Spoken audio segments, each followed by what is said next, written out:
We're talking on how to find your purpose and passion in life. Is that something that you're looking at right now? Maybe you're going through the day just punching the clock. You're going to a job, you're doing what you're supposed to do, but it's not fulfilling, it's not satisfying. You would like more. You would like to live for something greater, to have purpose and passion and just happiness fill your life. Well, if that's where you're at right now, I hope today's episode is helpful.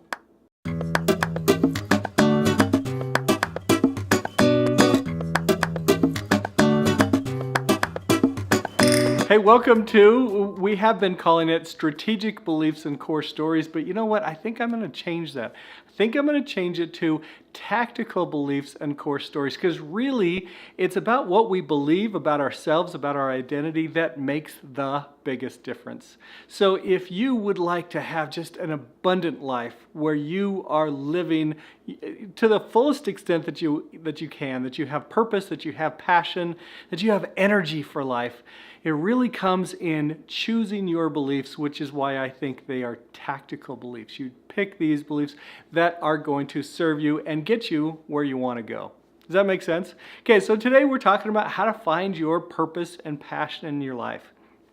I don't know where you're at right now, but several years ago, a young man came and wanted to interview me. He wanted to find out about what it takes to be a filmmaker. We sat out on our front porch here and we chatted for a little while, and I listened to him and I looked into his eyes, and all of his questions were based on fear. Scott, is this a dangerous occupation to be in? Meaning, am I going to lose my job? As he's telling me this, I'm thinking back at all the times I've lost my job. I started out in advertising and I got let go from one agency and then one in-house group and then another agency when they lost their clients. And it was volatile. I didn't feel like I had control of my life, and it was a challenge to be in this industry. But you know what? I was thinking as I looked in his eyes, and his eyes just kind of seemed glazed over. It was like he was trying to tiptoe through life to get safely to death. How could I be as safe as possible in life? And I thought about the challenges that I had with the different jobs and the different careers, and what a challenge that has been. But because I know who I am, because I know what I'm about, and because I just love being able to serve others and create media that will make their lives better, I have just been filled with passion. And I looked at him, and he was a really wealthy kid. He came from abundance. I mean, he grew up having everything. And this idea of having a job that could be risky kind of terrified him. But I think he was also a little bit worried about just having a regular job that sucks his life away. I don't know if you've ever felt that before. You go to this job, you hate it. Sunday night comes along and you're dreading Monday coming, because that means it's the work week, and you go there and you just feel like it's sucking your soul away. That each day you're getting a little bit deader. I think that's why zombie movies are so popular, is because people see them and they go, yeah, that's how I feel, just making it through life, That's not the right way to live. You want to live with abundance. You want to have purpose. You want to have passion. You want to have excitement for life. You want to know who you are, why you're here, and what you're about. You know those three things, and you have your identity. Viktor Frankl, he was a psychologist, I think is what he was. He was sent to the Nazi concentration camps, and he observed the people there.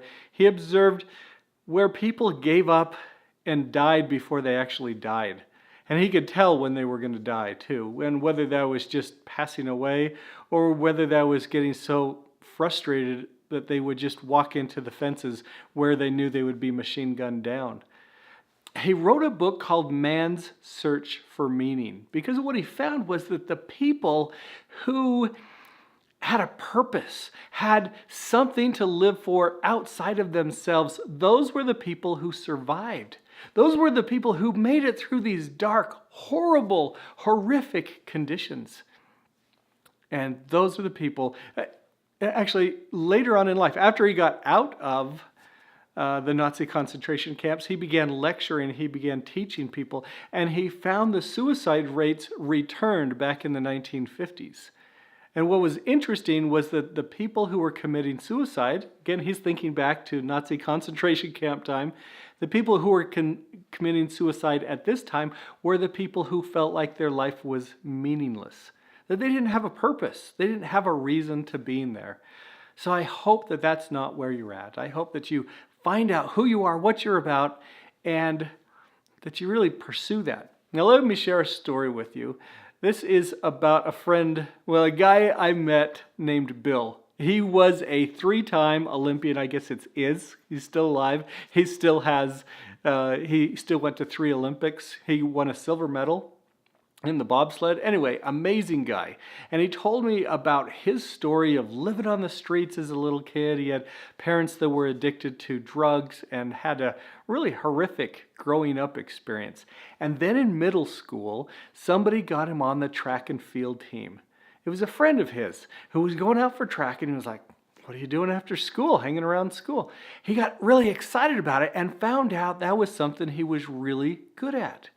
And that began this amazing career where he was able to just compete at amazing levels. Once he got a coach who believed in him and started painting the path for him to go to the Olympics, he had his life charted out for him. He knew every month what he was supposed to do, every week what he was going to do, and every day he was kind of set on how to train for this very specific goal. You can kind of imagine what that would be like, right?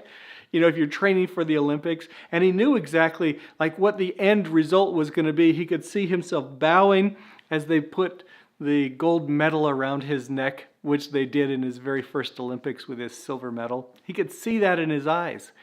But then an amazing thing happened.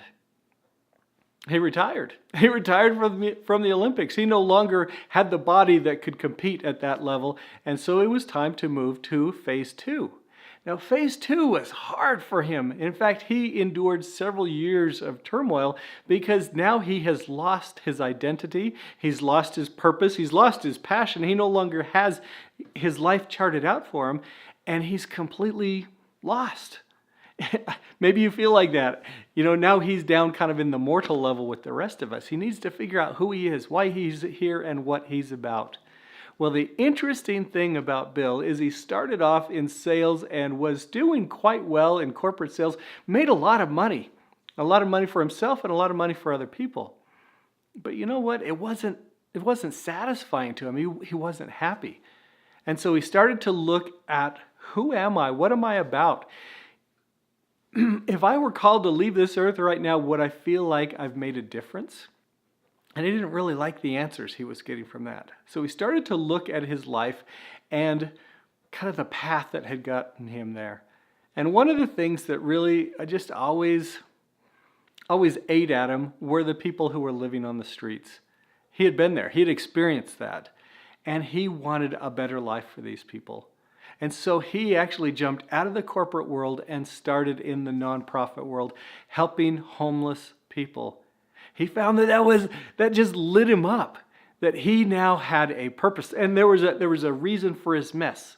It was just a phenomenal thing as he found out who he truly was.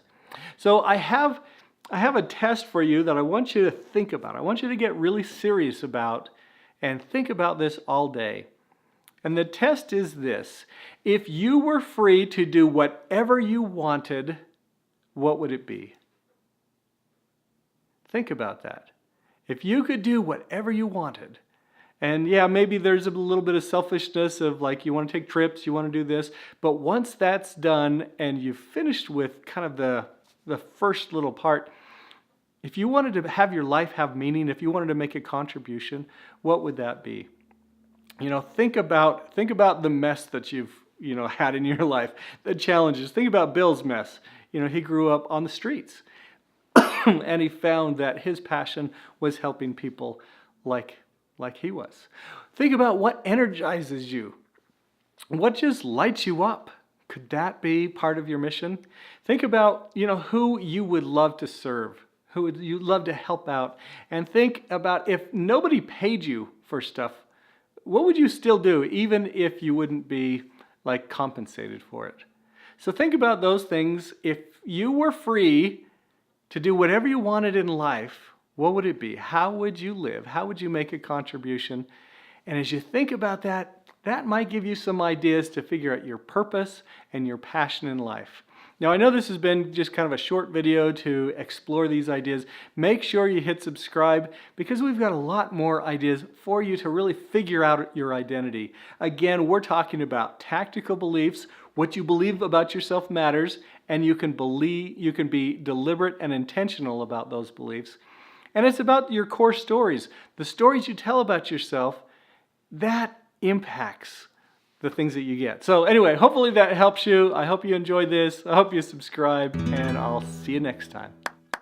What do you think? You've heard my thoughts. Now let's hear yours. In the comment section below, share what impressions came to your mind. What did you get out of this? If you have had thoughts to take action, please do so.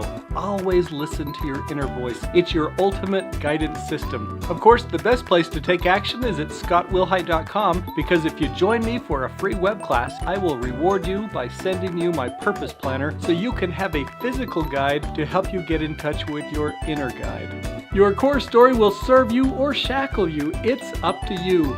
Choose your beliefs and pick your identity. It is choice, not chance, that determines your reality. See you next time.